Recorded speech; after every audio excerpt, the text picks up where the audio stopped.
for the dangerous consequences and far-reaching implications of its act of aggression.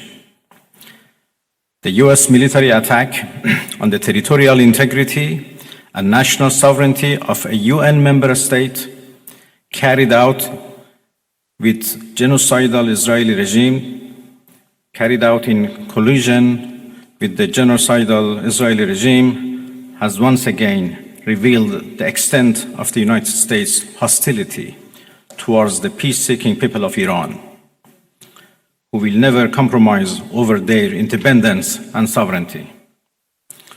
The Islamic Republic of Iran continues to defend Iran's territory, sovereignty, security, and people by all means necessary against not just US military aggression, but also the reckless and unlawful actions of the Israeli regime. While President Trump was elected on a platform of putting an end to America's costly involvement of forever wars in our part of the world, he has betrayed not only Iran by abusing our commitment to diplomacy, but also deceived his own voters by submitting to the wishes of a wanted war criminal who has grown accustomed to exploiting the lives and wealth of American citizens to further the Israeli regime's objectives.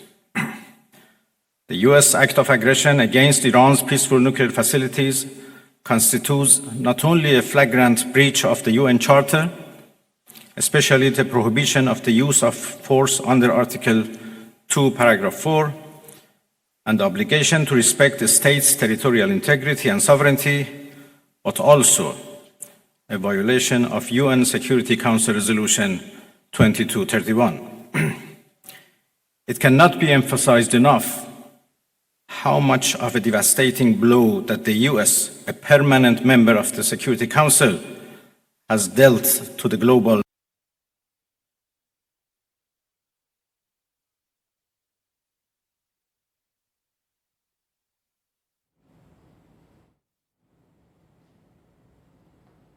trade diplomacy by supporting the genocidal Israeli regime's launch of an illegal war of aggression on the Iranian nation. Not content with such malign actions, the United States itself has now also opted for a dangerous military operation and aggression against the people of Iran. In doing so, the US administration holds sole and full responsibility for the consequences of its actions, including the Islamic Republic of Iran's right to self-defense under the principles of the United Charter. In accordance with the UN Charter and its provisions allowing a legitimate response in self-defense, Iran reserves all options to defend and people. Thank you very much. तो ईरानी विदेश मंत्री को आप सुन रहे थे, जिन्होंने कहा कि आगे जो होगा उसके लिए अमेरिका जिम्मेदार होगा। अमेरिका ने यूएन चार्टर का उल्लंघन किया। ईरानी विदेश मंत्री ने साफ साफ यह कहा है कि अमेरिका ने धोखा दिया है और आत्मरक्षा के लिए हम कदम उठाएंगे। मेरे साथ मेरे सहयोगी राजीव रंजन जुड़ रहे हैं। राजीव डिफेंस एडिटर हैं। राजीव, कैसे देखते हैं आप इस बयान को? अंतर्राष्ट्रीय स्तर पर फिर एक बार युद्ध की तरफ बढ़ने की तैयारी, एक और आक्रामक रूप? आप बिल्कुल सही कह रहे हो। और ईरान का ऐसा रुख स्वाभाविक था। जिस तरह से आप अगर सुबह देखिए, जो ट्रंप ने जो जिस तरह से ईरान को चेतावनी दी, उसके बावजूद ईरान रुका नहीं, बल्कि जो अपने जो मिसाइल है, जो ताकतवर मिसाइल है, खैबर सेकंड मिसाइल से इजराइल पर हमला किया। ये वो मिसाइल है कि जिसको एक बार फायर कर देते हैं तो वो अपना दिशा बदलने में सक्षम है। 1450 किलोमीटर की रेंज है और तकरीबन 1500 किलोग्राम का ये पेलोड लेके जा सकता है। तो अपने सबसे खतरनाक मिसाइल से इजराइल पर हमला किया। तकरीबन 80 से ज़्यादा लोग घायल हुए और पूरे इजराइल में जो खास हो सकते तेल अबीब और हाइफा वगैरह के इलाका है, वहाँ अफरा तफरी मची हुई है। लोग अपने घर से बाहर निकलने सुरक्षित जगहों पर जा रहे हैं। तो ईरान ने बिल्कुल कड़ा रुख अपनाया है और उसने साफ तौर पर कहा है कि उसके पास आत्मरक्षा का अधिकार है, वह उसका इस्तेमाल करेगा। लेकिन सबसे बड़ी बात बता दें कि इसमें मनोज्ञा जो टर्निंग पॉइंट आएगा कि जब ईरान जो है जो अमेरिका के जो पश्चिम एशिया में जो ठिकाने हैं, सैन्य ठिकाने, उस पर हमला करता है, तो वो देखने वाली बात होगी क्या ईरान उसको निशाना बनाता है या नहीं बनाता है। बिल्कुल राजू, बने रहे, हम लौटेंगे आपके पास। और मिडिल ईस्ट के जानकार रुमान आजमी साहब भी हमारे साथ जुड़े हुए हैं। आजमी साहब, क्या लगता है कि इस बयान के क्या मायने निकाले जाएं जो बात ईरानी विदेश मंत्री कह रहे हैं? देखिए, सीधे है कि ईरान जो मैसेज है वो ये है कि एग्रेशन ईरान ने शुरू नहीं किया, एग्रेशन इजराइल ने शुरू किया और साथ में अब अमेरिका भी शामिल हो गया है, उसने अटैक किया है। तो ईरान अपने को विक्टिम के तौर पर पेश कर रहा है सामने वर्ल्ड फोरम के, जो उन्होंने पीसी किया, एड्रेस जो किया है उससे जाहिर है। और उन्होंने ये भी कहा है कि इसके कॉन्सिक्वेंसेस होंगे, इसके नतीजे भी, तो नतीजे यही होंगे जो ईरानी रिपब्लिकन गार्ड के रिवोल्यूशनरी गार्ड की तरफ से बयान आया है कि जंग तो अब शुरू हुई है, तो ये एस्केलेट करेगा वॉर। लेकिन ईरान ये कतई अभी नहीं चाहेगा कि वो मिडिल ईस्ट में जैसा वो लगातार धमकी देता रहा है, बट इन एक्शन वो ये नहीं चाहेगा कि वो मिडिल ईस्ट में अमेरिकी ठिकानों पर वो हमला करके डायरेक्ट अमेरिका को एक जंग में पूरी तरह से वो शामिल कर ले। लेकिन ये वॉर कॉस्टली इजराइल के लिए भी है, अगर ईरान के लिए इकोनॉमिकल साबित हो रहा है। जंग अगर लंबी चलेगी तो ईरान से ज़्यादा फिनेंशियल इकोनॉमिकल नुकसान जो है वो इजराइल पे होगा, क्योंकि ईरान तो ऑलरेडी इंटरनेशनल एम्बार्गो झेल रहा है, आज से नहीं 30-40 सालों से, जब से रिजिम चेंज हुआ, किंगशिप वहाँ ख़त्म हुई, उसके बाद से उसके ऊपर किसी न किसी शक्ल में एम्बार्गो रही है। लेकिन ईरान ने अपना मैकेनिज्म इवॉल्व कर लिया है, एक अपनी उसकी इकनॉमी चल रही है उस तरह की।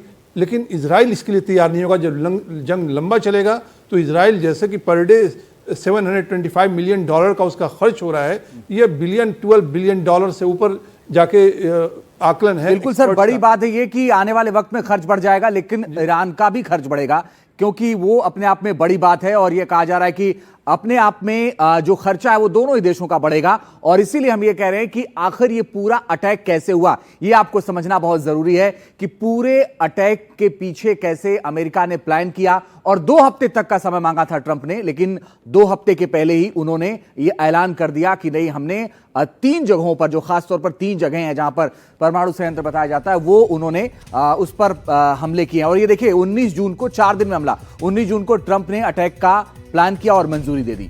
देखिए, और बहुत जरूरी है आपको समझना कि ट्रंप ने कहा कि हमले का फाइनल आदेश देंगे, और 19 जून के आसपास, यानी कि जिस तरह से उन्होंने जिस गति से ये वादे और दावे किए उसे इंप्लीमेंट भी कर दिया है। और आदेश के बाद ईरान पर सीधा हमला, जिसकी तस्वीरें पूरा विश्व देख रहा है। और बड़ी बात यह है कि फिर ट्रंप ने ईरान को चेतावनी दी 20 जून को और शांति की बात की। ट्रंप ने कहा ईरान बातचीत की टेबल पर आए। 2 हफ्ते की वार्निंग, 4 दिन में हमला, 2x4 का ये जो फॉर्मूला है, जो जिस तरह से ट्रंप ने इसे इंप्लीमेंट किया है। 20 जून को ईरान ने कहा अमेरिकी हमले पर कड़ा जवाब देंगे, और उसके बाद जो हो रहा है वो पूरा विश्व देख रहा है। और इजराइल का आरोप, ईरान ने क्लस्टर बम दागे। 20 जून को इजराइल ने बहुत बड़ा आरोप लगाया और ये कहा कि क्लस्टर बम दागे हैं, जिससे बड़ा नुकसान हुआ है इजराइल को, ये बात साफ कही गई थी। और इसी के बाद 21 जून ट्रंप ने कहा ईरान को एक समय सीमा दे रहे हैं। ये फाइनल वार्निंग के तौर पर देखा गया, आप इसे फाइनल सायरन और वार्निंग के तौर पर देख सकते हैं। वो जो समय था वो 15 दिन का था। ट्रंप ने कहा था 2 हफ्ते में फैसला लेंगे, लेकिन 2 हफ्ते में बात नहीं बनी तो बड़ा एक्शन। लेकिन वो 2 हफ्ते बीते नहीं, और फिर 22 जून की सुबह यानी रात में, 21 तारीख की रात में बड़ा एक्शन हुआ और ईरान में अमेरिकी सेना ने हमला कर दिया। बिल्कुल, और 22 जून को ईरान में अमेरिकी सेना का हमला, ये बहुत बड़ी बात है, क्योंकि अब ये क्या वर्ल्ड वॉर 2, वर्ल्ड वॉर 3 या एक और वर्ल्ड वॉर की तरफ जा रहा है, इसको कैसे देखते हैं अंजीत? बहुत जरूरी है जानना। ये बड़ी बात है, लेकिन अहम बात यह है कि वो जगहें कौन कौन सी हैं जहां पर हमला हुआ है। ये आप देखिए, आपके सामने ये मैप है। ये जो मैप है वो ईरान का मैप है, जो आपके सामने नजर आ रहा है इस वक्त। और मनोज्ञा, आप ये देखिए, जो 3 बड़ी साइट हैं जहां पर कहा यह जा रहा है कि वो परमाणु बना रहा था, और ये इन तीन जगहों पर अमेरिका ने हमला किया। ये तीनों जगह फोर्डो, नतान्ज और उसके साथ साथ ईरान के ये तीनों वो जगह हैं जिन्हें न्यूक्लियर सेंटर माना जा रहा था। और इसी की वजह से बार बार जो वार्निंग आ रही थी ना, जिसे हम बार बार देख रहे थे कि एक के बाद एक कब हमला कर देंगे, और इस्फहान, ये तीन जगहों पर देखिए ये तीनों न्यूक्लियर सेंटर माने जा रहे थे। ईरान की तरफ से भी यही कहा गया है, उनके विदेश मंत्री ने भी कह दिया है कि अब हम अपने सेल्फ डिफेंस के लिए पूरी तरह तैयार हैं और जो भी कदम होगा वो हम अपने देश हित में उठाएंगे। बिल्कुल 3 मिनट में ये पूरा हमला हुआ, 180 सेकंड में ये पूरा हमला हुआ, और सेकंडों में 30 सेकंड बाद, 40 सेकंड बाद, 50 सेकंड बाद क्या हुआ, इसकी बाकायदा अमेरिका ने टाइमलाइन बताई कि 180 सेकंड में उनके फाइटर जेट ने हमला किया और फिर वो वापस सुरक्षित वापस चले आए। और अब आपको बताएंगे कि अमेरिकी हमले के बाद भारत में इजराइल के राजदूत र्यूवेन आजार ने एनडीटीवी से एक्सक्लूसिव बातचीत की है। क्या कहा है उन्होंने, सुनिए। Well, Israel is indeed attacked. We had a barrage of more than 25 ballistic missiles. Israelis are in shelters. We are hearing reports about several hits, despite the fact that the most missiles have been foiled. There happens to be some injured people, so we are bracing and we are basically ready for this attack. It was expected. Israelis were directed to stay in shelters. We knew that this attack may come, and the government will have to decide what to do about it, how to retaliate, and when to retaliate. I think that the leadership of the President Trump has proven to be amazing. The President of the United States took an historic and bold move. The decision to attack the nuclear facilities, I think, is the right decision. But now this American action is basically sending a message to Iran that if they continue with their aggression, the price for the regime will be huge. And it remains to see whether the Iranians decide to retaliate against American targets. Bharat में Israel के राजदूत र्यूवेन आजार को, जिन्होंने NDTV से exclusive बातचीत की है, मेरे साथ मेरे सहयोगी राजीव रंजन जुड़ गए हैं। राजीव, आपको लगता है कि कूटनीतिक स्तर पर भी अब जिस तरह के मामले आएंगे सामने, बड़ा मुश्किल हो जाएगा संभालना, क्योंकि अमेरिका ने तो साफ कर दिया है वो किसके साथ है? सही कह रही हैं, अमेरिका ने जिस तरह से ईरान पर हमला किया उससे कूटनीतिक बातचीत की संभावनाएं लगभग खत्म हो गई है। लेकिन आपको ये नहीं भूलना चाहिए कि कल ही फ्रांस के राष्ट्रपति ने जो है ईरान के राष्ट्रपति से बात की और ईरान का साफ तौर पर कहना है कि वो बातचीत के लिए तैयार है। पहले भी वो अमेरिका से बातचीत कर रहा था, लेकिन उसे जानबूझकर उसे धोखा दिया गया और इजराइल ने जिस तरह से हमला किया वो साथ में यह भी कह रहे कि अमेरिका से वो बातचीत करने को तैयार नहीं की, क्योंकि जिस तरह से हमला किया गया उसे दबाने की कोशिश की गई, कुचलने की कोशिश की, ये उसे कम से कम स्वीकार नहीं है। लेकिन यूरोपियन कई सारे देश हैं वो कह रहे हैं कि बातचीत के जरिए मामला सुलझाया जा सकता है और अंततः दोनों देश जानते हैं, इजराइल भी इस बात को जानता है और ईरान भी अच्छी तरह से जानता है कि बिना कूटनीतिक बातचीत के जरिए इस मामला को सुलझाया नहीं जा सकता और लड़ाई अगर लंबी खिंचती है तो दोनों देश के लिए बेहतर नहीं है। बिल्कुल राजू, बने रहिए, हम लौटेंगे आपके पास। इस वक्त हमारे साथ अशरफ जैदी साहब जुड़ गए, वेस्ट एशिया के एक्सपर्ट हैं। बहुत स्वागत है सर आपका। युद्ध आगे बढ़ेगा या फिर क्या आपको लगता है कि अब समझौते की बात होगी, एक बातचीत के टेबल पर आ सकते हैं ये सभी देश? नहीं सर, युद्ध तो अब शुरू हुआ है। अमेरिका की एंट्री जिस तरह से इस युद्ध में हुई है और नेतन्याहू इस एंट्री को कराने में जिस तरह से कामयाब हुए हैं, वो थैंक्स भी बोल रहे हैं ट्रंप को, तो ये युद्ध की एक शुरुआत है। और अब ये युद्ध सिर्फ इसराइल और ईरान के ही बीच नहीं, बल्कि ईरान और पूरे क्षेत्र में फैली हुई तमाम बेसिस जो अमेरिकन बेसिस हैं उनके खिलाफ एक युद्ध छिड़ा है और युद्ध मुझे लगता है लंबा जाएगा। और ईरान ने पहले ही साफ कर दिया था, चूँकि ईरान ने जो कहा कि हम ना उस शांति को मानेंगे जो हम पे थोपी जाए और ना ही उस अपने आत्मसमर्पण करेंगे, बल्कि हम एक इज़्ज़त के लिए जीते हैं और कुछ भी कीमत उसकी चुकानी पड़े हम चुकाएंगे। और ईरान ने यही कह के इस युद्ध में अपना डिफेंस करना शुरू किया है। और आज जिस तरह से तेवर ईरानी राष्ट्र के और ईरानी जो लीडर्स हैं उनके देखे गए, वो यकीनन उनसे ऐसा लगता है कि अब ये युद्ध आगे बढ़ेगा। और मैं समझता हूँ ट्रंप ने एक बहुत बड़ी भूल की है, बहुत बड़ी गलती की है और ईरान को मिसकैलकुलेट किया है। उसने ये सोचा है कि ईरान भी, जैदी साहब हम लौटेंगे आपके पास, लेकिन इस पूरे हमले को लेकर के ये जो बातें हो रही हैं उसकी 10 बड़ी बातें क्या हैं वो भी आपको जानना जरूरी है। वो 10 बड़ी और अहम बातें एक एक करके हम आपको दिखाते हैं और 10 बड़ी और अहम बातें आपके सामने। ईरान इजराइल युद्ध में अब अमेरिका की सीधे सीधे एंट्री हो गई है। बिल्कुल, और ये 10 बड़े अपडेट आपके लिए जानना इसलिए जरूरी है कि ईरान के 3 परमाणु ठिकानों पर हमला हो चुका है, तीनों नेस्तनाबूद कर दिए गए हैं। ये अमेरिका का दावा है।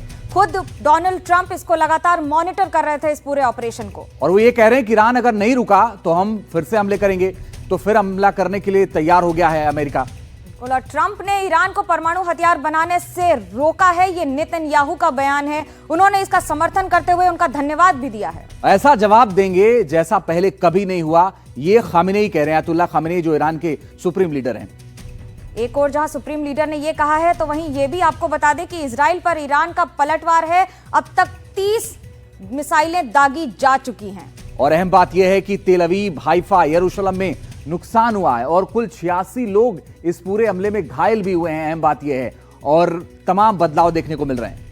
बिल्कुल, और इजराइल का ईरान के सैन्य ठिकानों पर जो हमला हुआ है इसके जरिए ये बात तो साफ है कि अब आने वाले दिनों में युद्ध एक स्तर और बढ़ता चला जाएगा। और चीन, कतर, ओमान, पाकिस्तान ने की है अमेरिकी हमले की निंदा, लेकिन पाकिस्तान के जो मिलिट्री चीफ हैं वो भी अमेरिका गए थे दावत में। अब ये कह रहे हैं कि जो अमेरिका ने किया है वो गलत किया है। ये बात पाकिस्तान कह रहा है, जो कि अभी मिल के आए हैं आसिम मुनीर और गया। बिल्कुल, और यू ने अभी जो ये हमलों का समर्थन कर दिया है। अब अंजीत ये मान लीजिए कि एक और बिगुल बच चुका है और ये लड़ाई कई गुना ज्यादा आगे निकल चुकी है। बिल्कुल, और हमारे तमाम सहयोगी भी बने हुए हैं, हमारे साथ मेहमान भी बने हुए हैं। हाशमी साहब, एक जो बड़ी बात है वो इस पूरे मामले की यह है कि आप 2 गुटों में बंटता हुआ नजर आ रहा है। एक तरफ ईरान के समर्थन में कुछ देश हैं तो एक तरफ अमेरिका के समर्थन में कुछ देश हैं, लेकिन लगता ऐसा है कि ईरान के समर्थन में जो देश हैं वो सिर्फ बयानों के समर्थन में है, खुले तौर पर नहीं है। देखिए, रशियन राष्ट्रपति पुतिन का बयान आया था अभी 2-3 दिन पहले की बात है। उन्होंने बयान ये दिया था कि हमने ईरान को ऑफर किया था कि हम... सर माफी के साथ आपको रोक रहा हूं, एक बड़ी खबर आ रही है वो बता देते हैं। ईरान इजराइल युद्ध के बीच एक बहुत बड़ी खबर मिल रही है। प्रधानमंत्री मोदी ने ईरानी राष्ट्रपति से बात की है। ये बहुत बड़ी खबर है क्योंकि अभी तक भारत ने अपना स्टैंड जिस तरह से रखा था उसमें ये पहला मौका होगा जब हमले के बाद बात की जा रही है। और न्यूक्लियर ठिकानों को जिस तरह से नेस्तनाबूद किया है उसके बाद प्रधानमंत्री नरेंद्र मोदी ने ईरानी राष्ट्रपति से बात की है। पीएम मोदी ने की है तनाव कम करने की अपील। अभी तक भारत हमेशा इस बात को मानता रहा है वसुधैव कुटुंबकम और शांति की प्रक्रिया पूरे विश्व में बहाल करने की कोशिश की गई है। उसी के मद्देनजर ईरान इजराइल युद्ध के बीच ये बड़ी खबर आ रही है। प्रधानमंत्री नरेंद्र मोदी ने बात की है। तो राजीव रंजन हमारे सहयोगी लगातार बने हुए। राजीव, प्रधानमंत्री मोदी हमेशा ये कहते रहे कि ये युद्ध का वक्त नहीं है, ये बुद्ध का समय है और युद्ध रुकना चाहिए, बातचीत होनी चाहिए। और मेरे ख्याल से अब जब ईरानी राष्ट्रपति से उन्होंने बात की तो भी यही कहा है कि तनाव कम हो।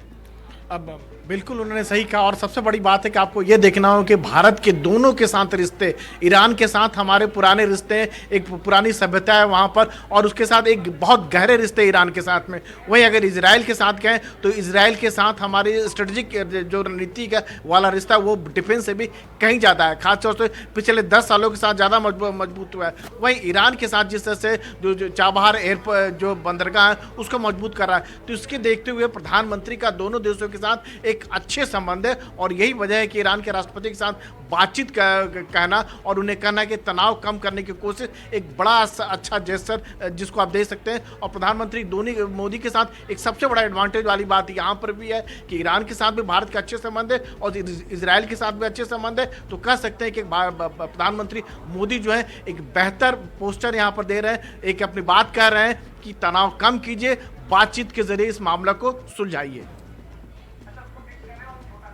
राजीव, आपको लगता है कि जब इस तरह की बातचीत होती है तो भारत भी एक संदेश दे रहा है ना विश्व स्तर पर कि जहां एक और अटैक कर रहा है अमेरिका तो हम कह रहे हैं, पूरा देश कह रहा है और प्रधानमंत्री का कहना तो देश का प्रतिनिधित्व हो जाता है, ये कहना कि शांति बनाने की कोशिश करें, तनाव कम करें।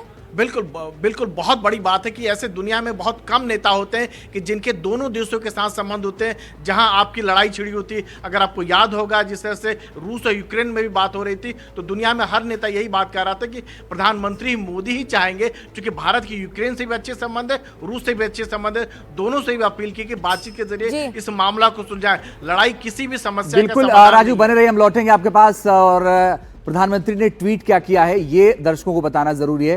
मनोज, प्रधानमंत्री ने जो ट्वीट किया है वो एक बार अगर दर्शकों को बताएं। प्रधानमंत्री नरेंद्र मोदी ने ट्वीट किया है, spoke with president of Iran, we discussed in detail about the current situation, expressed deep concern at the recent escalations, reiterated our call for immediate de-escalation, dialogue and diplomacy as the way forward and for early restoration of regional peace, security and stability। ये बहुत बड़ा बयान है प्रधानमंत्री नरेंद्र मोदी का। Tweet करके उन्होंने खुद जानकारी दी है, एक्स पर पोस्ट किया है और बताया है कि उन्होंने ईरान के राष्ट्रपति से बात की है। और बातचीत में क्या कुछ हुआ है वो उन्होंने बताया है कि बातचीत से हल निकलना चाहिए। ये बात सीधे सीधे प्रधानमंत्री नरेंद्र मोदी ने कही है। और इस वक्त आपको बता दें कि अंकित त्यागी हमारे सहयोगी तेल अवीव में हैं, युद्ध के मैदान में, और वो लगातार कवर कर रहे हैं। आपसे जो थोड़ी देर पहले हमला हुआ था वहां पर भी वो मौजूद थे। अंकित, बताइए क्या अपडेट है इस वक्त? ये एक बैंक है।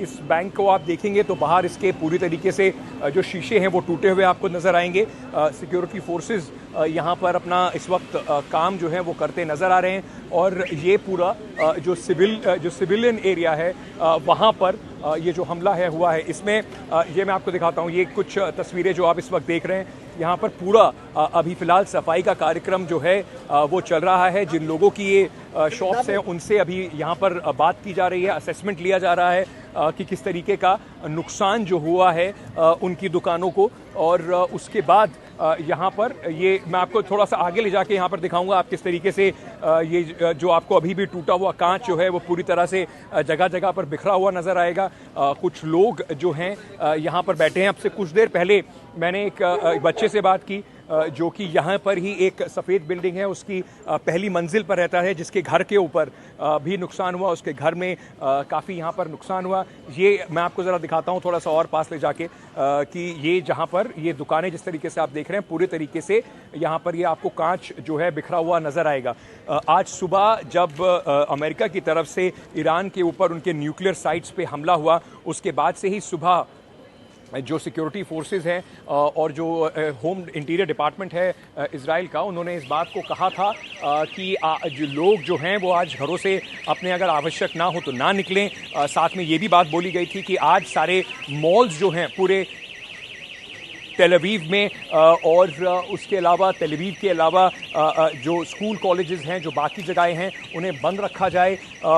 उसके बाद क्योंकि यहाँ पर जब ये हमला हुआ तो लोग नहीं थे बहुत ज़्यादा, तो उसकी वजह से जो लोगों का नुकसान है वो यहाँ पर नहीं हुआ है। कुल मिलाकर यहाँ पर आप जहाँ पे भी नज़र दौड़ाएंगे यहाँ इस मॉल के अंदर आपको ये टूटे हुए यहाँ पर दुकानें, टूटे हुए कांच और टूटी हुई दीवारें, सड़कें आपको यहाँ पर जो है वो नज़र आएगी। ये एक influential upper middle class residential area है तेल अवीव का।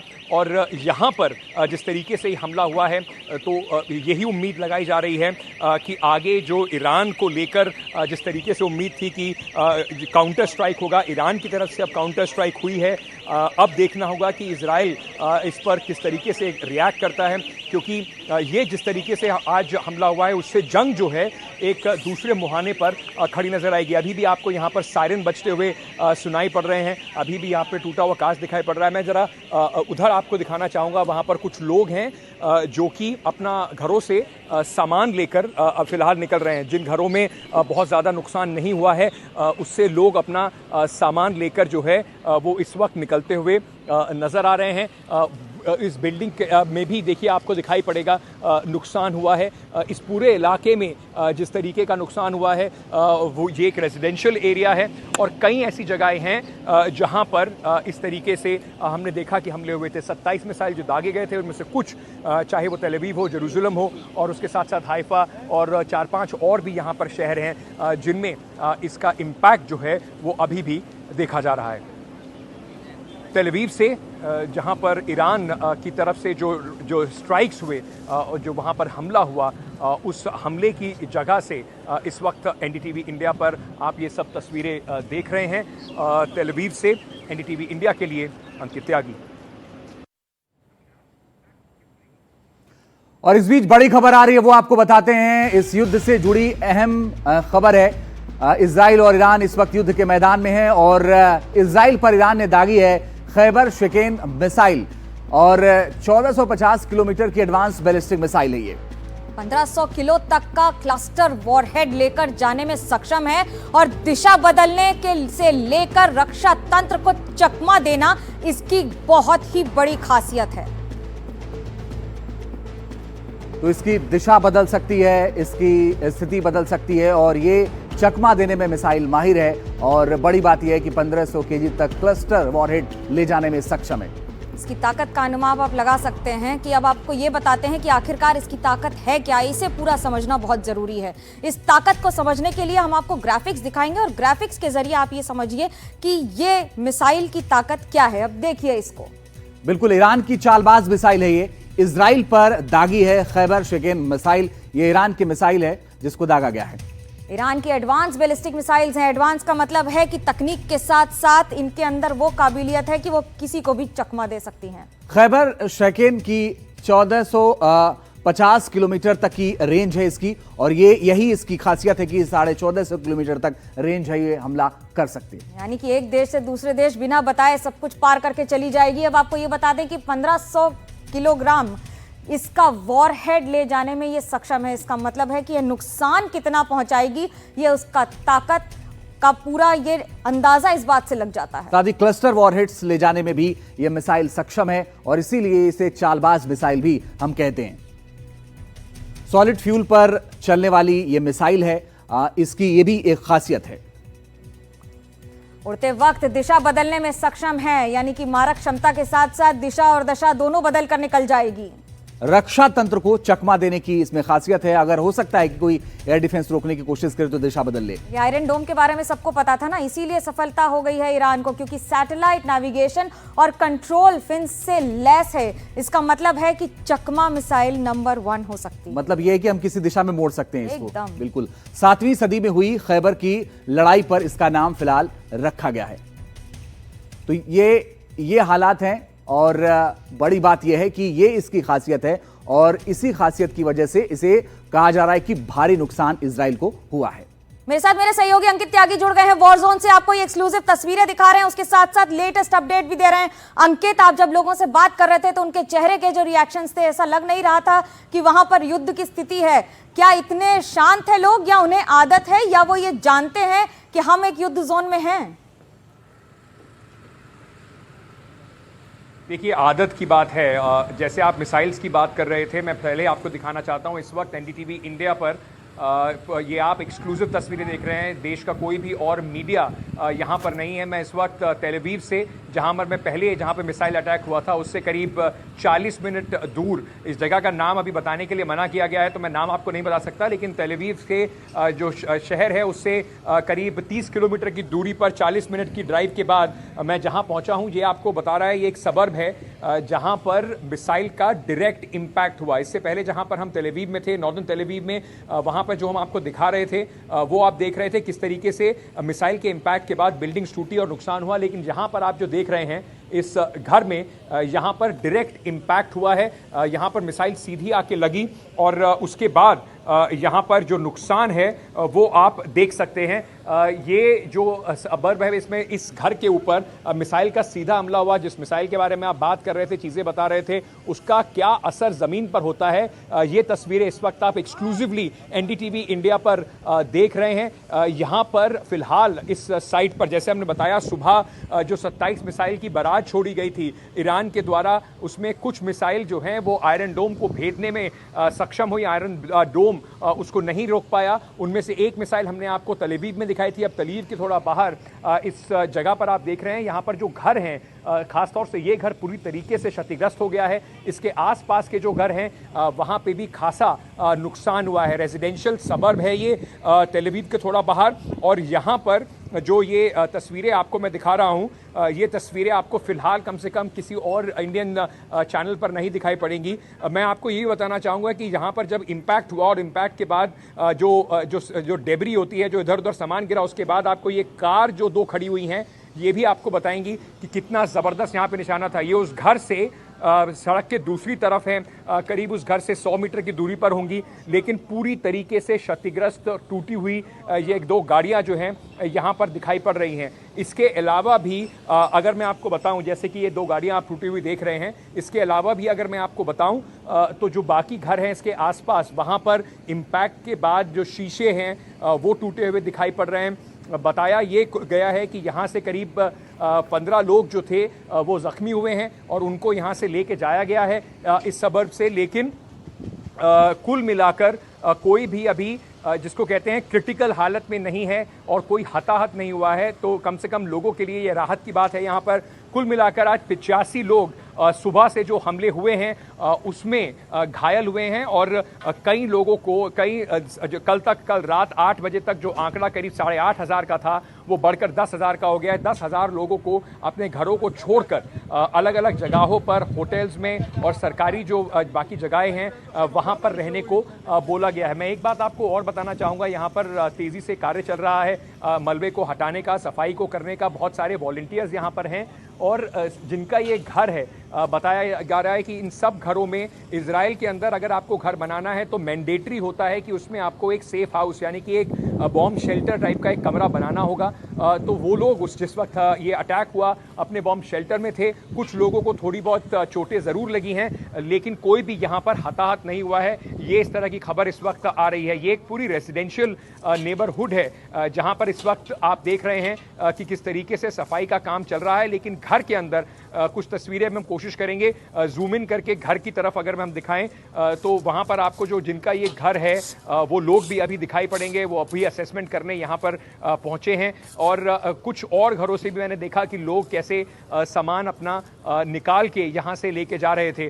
तो पहले यहाँ पर कुछ जगहों पर आग भी लगी थी जिसके जो यहाँ पर अभी दिखाई पड़ रही है उसको आग को बुझाया गया। इस घर के आसपास जो बगीचे होंगे, पेड़ वगैरह होंगे, वो सब आपको क्षतिग्रस्त दिखाई पड़ेंगे। और ये जो घर था इस पर डायरेक्ट इम्पैक्ट हुआ है और ये दूसरा जो घर है उस पर भी देखिए कितना ज़्यादा जो नुकसान है वो भी इस वक्त नज़र आ रहा है। अलग अलग जगह से इस वक्त वॉलंटियर्स यहाँ पर पहुँचे हैं इस घर की जो बचा हुआ सामान है सफाई करने के लिए और यहाँ से निकलने के लिए, यहाँ से सामान को निकालने के लिए। लेकिन जो आज बताया जा रहा है ईरान की तरफ से अब तक का सबसे बड़ा हमला हुआ है, उस सबसे बड़े हमले में जो नुकसान है इजराइल में वो भी अब देखने को मिल रहा है। ना सिर्फ तेल अवीव बट तेल अवीव के बाहर करीब ये 25-30 किलोमीटर बाहर जो इलाका है वहाँ पर भी, और करीब 10 ऐसे और इलाके हैं इजराइल में जहाँ पर जो ईरान का मिसाइल हमला हुआ है उसका असर देखने को मिल रहा है। जी अंकित, इस मिसाइल हमले के बाद क्या इजराइल ने कोई नई गाइडलाइंस जारी की हैं अपने लोगों के लिए, अपने निवासियों के लिए, क्या कहा है? जी देखिए, गाइडलाइंस आज सुबह जब अमेरिका ने हमला किया था ईरान के न्यूक्लियर साइट्स पर, उसके बाद ही ये गाइडलाइंस जारी कर दी गई थी कि आज सभी स्कूल, कॉलेज, दफ्तर, शॉपिंग सेंटर सब कुछ बंद रहेगा और लोगों को हिदायत दिया गया था कि जब तक ज़रूरी ना हो घरों से बाहर ना निकलें। 4 घंटे का विलंब रहा अमेरिका के हमले के बाद जो ईरान की तरफ से काउंटर अटैक हुआ और काउंटर अटैक में 27 जो मिसाइलें छोड़ी गई उसके बाद जो इम्पैक्ट है वो यहाँ पर ज़मीन पर दिखाई पड़ रहा है। अभी भी जो हम रास्ते में जब आ रहे थे तो मुझे बताया गया कि अगर ये एक नॉर्मल दिन होता तो यहाँ पर आने में कम से कम हमें 1.5 घंटे का समय लगता, लेकिन क्योंकि अभी यहाँ पर जिस तरीके से हमले हो रहे हैं, लोग घरों से बाहर बहुत ज़्यादा नहीं निकल रहे हैं, तो उसके बाद यहाँ पर कम से कम जो रास्ते हैं उस पर उतनी भीड़ नहीं है। मैं एक चीज़ आपको और दिखाना चाहूँगा जो मैंने आपको पिछली लोकेशन पर भी दिखाई थी, जो एक तंत्र है। जैसे मनोज आप पहले बात कर रहे थे कि लोगों को आदत है, ये आदत इतने सालों की जंग और इतने सालों की लड़ाई के बाद बनी कैसे है, मैं जरा उसको आपको दिखाना चाहता हूं। तुरंत कैसे एक्शन में चीज़ें आ जाती हैं। यहाँ पर हमला हुआ, इमरजेंसी सर्विसेज पहुंची, उन्होंने फटाफट यहाँ पर सफाई का काम शुरू किया, आग बुझाई और उसके बाद अभी सफाई कर्मी यहाँ पहुँच गए हैं, वॉलंटियर्स यहाँ पहुँच गए हैं। और जो टेंट आप मेरे पीछे देख रहे हैं, ये टेंट लगाया गया है सरकार द्वारा। यहाँ पर लोग जो बैठे हुए हैं वो उनसे बातचीत कर रहे हैं, उन्हें काउंसिल कर रहे हैं जिनके घरों पर यह हमला हुआ है, वो कहाँ जाएंगे, वो क्या कर सकते हैं और उनको क्या क्या मदद दी जाएगी, उन सब के बारे में जानकारी यहाँ पर मिल रही है। तो कुल मिलाकर ये आपको बताता है कि किस तरीके से इजराइल में जो एक रिजिलियंस है, जो एक इस बात को कम से कम लोग समझते हैं कि वो किस खतरे में है और उससे डील करते हैं। बहरहाल इसके अलावा मैंने जब लोगों से बात की तो हर तरह के लोग मिले। कुछ जो इस बात को से परेशान थे कि एक के बाद एक लगातार पिछले कई दिनों से हमले हो रहे हैं, वो चाहते थे कि शांति लौटे, और कुछ ऐसे थे जो बार बार ये बात कह रहे थे कि कितना भी लंबा समय लगे, नुकसान जब तक जान माल का नहीं हो रहा, वो इस बात के शुक्रगुजार हैं कि नुकसान ना हो, पर वो चाहते हैं कि घर टूटे हैं बन जाएंगे, लेकिन जो उनको लगता है कि ऑपरेशन शुरू करा गया है उसको अंजाम तक पहुंचा के ही सरकार को दम लेना चाहिए। अंकित, एक बात और बनती है कि ये समझना जरूरी हो जाता है कि ईरान और इजराइल की लड़ाई तो ऐसा नहीं है कि नहीं है, लेकिन इस समय जो परिस्थितियां हैं, लोगों को जो हिदायत दी गई है, उसके बाद अमेरिका के प्रति इजराइल में क्या रिएक्शन आ रहे हैं? आपने बहुत लोगों से बात भी की होगी, आम जनता का क्या कहना है? सरकारों का फैसला पे सवाल या उनके साथ? जी, मैं बल्कि आप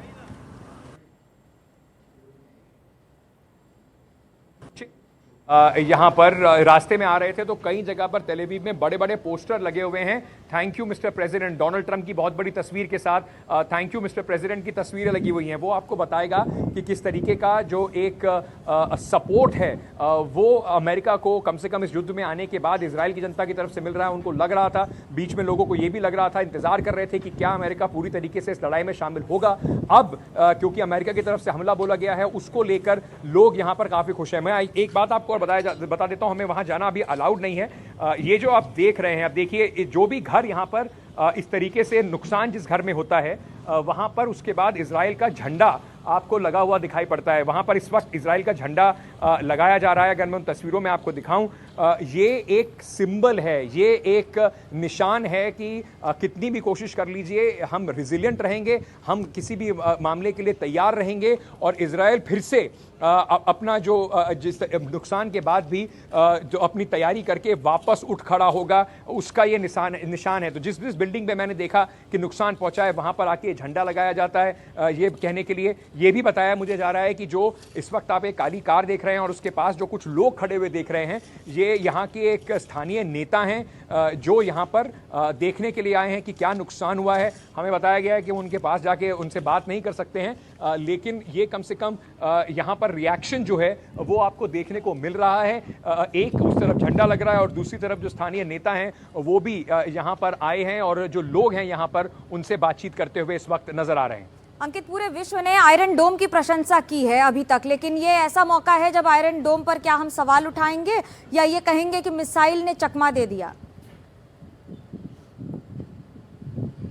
देखिए, मैं ये ज़रूर कहना चाहूँगा कि आयरन डोम से लगातार ये बात कही जा रही है कि आयरन डोम से कम इस बार जो बैलिस्टिक मिसाइल्स ईरान की तरफ से आ रहे हैं उसमें करीब 15 से 17% मिसाइल पेनिट्रेट कर पा रहे हैं, यानी कि 100 में से 15 से 17 मिसाइल जो हैं वो ज़मीन तक पहुँच पा रहे हैं। तो इसका दो मायने इसके निकाले जा सकते हैं। एक, क्योंकि इतने महीनों से जो चाहे गाज़ा से रॉकेट लॉन्च हुए हों, चाहे ईरान से शुरुआत में जो इस तरीके के मिसाइल लॉन्च हुए हों, एक डिफेंस सिस्टम किस तरीके से रिएक्ट करेगा वो भी लोगों को समझ में आ गया है, या ईरान में और बाकी लोगों को। और साथ ही साथ एक ये भी फर्क दिखाई पड़ता है कि जो रॉकेट्स हैं उनको रोकना, ड्रोन्स को रोकना एक अलग बात है, लेकिन बैलिस्टिक मिसाइल को रोकना एक बिल्कुल अलग खेल है। उसमें भी काफ़ी हद तक जो इजराइल की फोर्सेस हैं, जो एयर डिफेंस सिस्टम है, वो रोकने में सक्षम हो रहे हैं, लेकिन उसके बाद भी ये जो बैलिस्टिक मिसाइल हैं जिस गति से, जिस तरीके से आते हैं, उनको 100% रोकना शायद किसी भी सिस्टम के लिए बहुत ही मुश्किल होगा, मुमकिन नहीं होगा। और उसी का नतीजा आप देख रहे हैं मेरे पीछे इस वक्त जो ये तस्वीरें आ रही हैं, जिसमें इजराइल का झंडा आप एक बार फिर से लगते हुए देख रहे हैं दूसरी उस घर की दीवार पर। ये लोगों को संदेश देने के लिए कि इजराइल एक बार फिर से खड़ा होगा और इस नुकसान के बाद भी इजराइल के लोग जो हैं वो किसी भी तरीके से तैयार खड़े हैं। अंकित, ये बहुत बड़ी बात है, देशभक्ति का अद्भुत जज्बा दिखाता है इजराइल। हर युद्ध हो या फिर कोई भी छोटी से बड़ी लड़ाई, खास तौर से पिछले 2 वर्षों में एक नया आयाम और कीर्तिमान तय किया है इजराइल और इजराइल के लोगों ने। लेकिन इस तरह से अपने झंडे को वहां देखने से क्या ये सिर्फ संदेश है या लोग खुद इस पूरी प्रक्रिया में शामिल रहते हैं? देखिए यहाँ पर जो भी लोग आए हुए हैं ज़्यादा से ज़्यादा उसमें वॉलंटियर्स हैं, यानी कि वो लोग हैं जो सरकारी तंत्र या पैसे पर काम नहीं कर रहे, सरकारी सिस्टम में काम नहीं कर रहे, वो लोग अपनी वॉलंटियर फोर्स बना के यहाँ लोगों की मदद करने की कोशिश कर रहे हैं। एक बात कम से कम लगी, लोग यहाँ पे लोगों को दुख इस बात का ज़रूर है कि नुकसान हो रहा है या लोगों को परेशानी उठानी पड़ रही है, लेकिन जो कम से कम जैसे हम लोग बार बार इसको बड़ी आसानी से कह देते हैं कि लोगों के लिए ये आदत में शुमार हो गया है, लेकिन जब मैं कल यहाँ पहुँचा तो ये बहुत अलग एक फीलिंग है। आपको लगता है कि बाहर इतना ज़्यादा नुकसान हो रहा है, आप पे हमला हो रहा है, लेकिन इतना ज़्यादा लोग यहाँ पर उसकी ट्रेनिंग हो चुकी है, इतना ज़्यादा इतने हमले झेल चुके हैं कि उनको लगता है उनके लिए बिल्कुल ये उनकी रोज़मर्रा की ज़िंदगी का हिस्सा बन गया है। तो इस वजह से बहुत जल्दी वो इस सिचुएशन में रिएक्ट करते हैं और बहुत जल्दी इस सिचुएशन के अंदर आप देखते हैं कि लोगों ने कम से कम ये मान लिया है कि जब तक जान का कोई नुकसान नहीं हो रहा, जब तक आपकी जान सलामत है, ये सब चीज़ें दोबारा बनाई जा सकती हैं, लेकिन जो देश के ऑब्जेक्टिव हैं वो बहुत ज़रूरी हैं। तो ये एक बहुत ज़रूरी बात है। मैं एक ज़रा दिखाना चाहूँगा, अगर जल्दी हम मोड़ पाएंगे तो। एक टूटी हुई गाड़ी है, उसके ओनर अभी उस गाड़ी में बैठे हैं, उसके ऊपर भी काफ़ी क्षति हुई थी और अपनी गाड़ी को यहाँ से लेकर शायद जाने की कोशिश जो है वो इस वक्त कर रहे हैं। बहुत सारी ऐसी गाड़ियां हैं। अगर मैं उस तरफ चलना शुरू करूं, ये जो घर मैंने आपको दिखाया था उससे पॉइंट ऑफ इम्पैक्ट जो है उससे थोड़ा आगे उधर जाऊं, वहां पर भी इसी तरीके का आपको इम्पैक्ट दिखाई पड़ेगा, वहां पर भी इसी तरीके की आपको गाड़ियां दिखाई पड़ेंगी और वहां पर भी इसी तरीके का आपको नुकसान जो है वो दिखाई पड़ेगा। ये एक दूसरा घर है जिसके ऊपर जो हमला हुआ था, उस घर पे इम्पैक्ट हुआ था। उसके बाद ये उसके 7 घर है, उसमें भी देखिए किस तरीके का जो डैमेज है वो आपको यहाँ पर दिखाई पड़ रहा है। ये जो सफ़ेद टी शर्ट में आपको लोग दिखाई पड़ रहे हैं, ये सब लोग जो हैं ये वॉलंटियर्स हैं, यानी कि ये किसी सरकारी तंत्र से नहीं जुड़े हुए हैं, बल्कि ये सब लोग अपने आप खुद यहाँ पर मदद करने के लिए पहुँचे हैं। मैं आपको एक बार फिर से पलट के दिखाता हूँ। जो सफ़ेद टी शर्ट में आपको एक वहाँ पे जो लोग दिखाई पड़ रहे होंगे, थोड़ा सा आगे चलते हैं और मैं उस तरफ आपको लेके जाने की कोशिश करता हूँ, जिससे कि हम उधर भी देख पाएंगे